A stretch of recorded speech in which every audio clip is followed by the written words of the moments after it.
Gerakan tim sedekah beras Banjarmasin kembali menebar senyum gasan warga kurang mampu dan membutuhkan. Salah satunya Ilham, salah seorang kekanakan yang terpaksa kada bisa melanjutkan sekolah lantaran kesulitan ekonomi. Puluhan pegiat sosial tim sedekah beras pun datang membantu Ilham untuk bisa kembali melanjutkan pendidikan ke jenjang sekolah menengah pertama.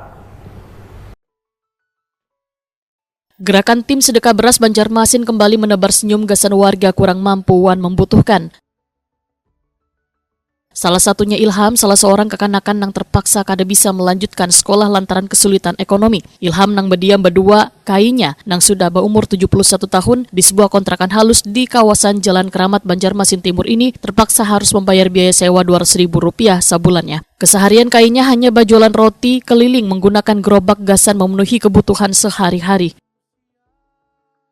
Bubuhan pegiat sosial tim sedekah beras pun datang membantu Ilham untuk bisa kembali melanjutkan pendidikan ke jenjang sekolah menengah pertama. Selain pendidikan hingga perlengkapan sekolah, bubuhan pegiat sosial ini pun menyalurkan pula bantuan berbagai keperluan perabotan rumah. Demikian dipadahkan salah seorang ASN di lingkup pemerintah kota Banjarmasin, Gusti Ikromi Akbar, nang sekaligus tim sedekah beras Banjarmasin, wahetakon di Prima TV Kamarian Senin 14 Juli 2025.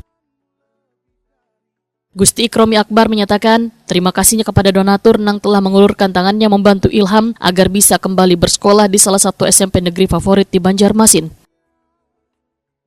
Oke, terima kasih kepada para donatur yang telah memberikan donasinya kepada sedekah beras. Kami telah memberikan kepada adik Ilham dan kakeknya. Kemarin juga kita telah masukkan Ilham ke sekolah favoritnya di SMP 7. Kita berikan dia seragam, alat sekolah, handphone untuk sekolah, dan juga hari ini kita berikan peralatan untuk di rumahnya. Dan sisanya juga kita berikan kepada Ilham untuk bayar kontrakan rumah. Anggota DPRD Banjarmasin nang juat tim sedekah beras Muhammad Mustaqim menyatakan Wan Ilham ini sudah mengajarkan tentang arti sabar wan tabah, menjalani kehidupan di tengah sulitnya mencari sesuap nasi, gasan kebutuhan sehari-harinya.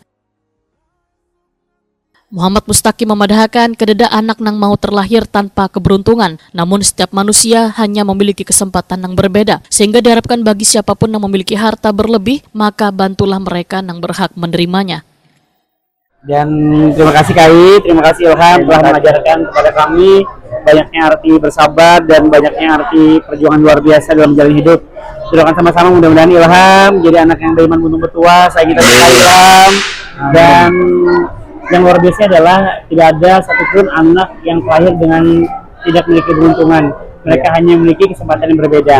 Oleh karena itu, wajiblah bantulah setiap anak bisa mencapai mimpinya masing-masing.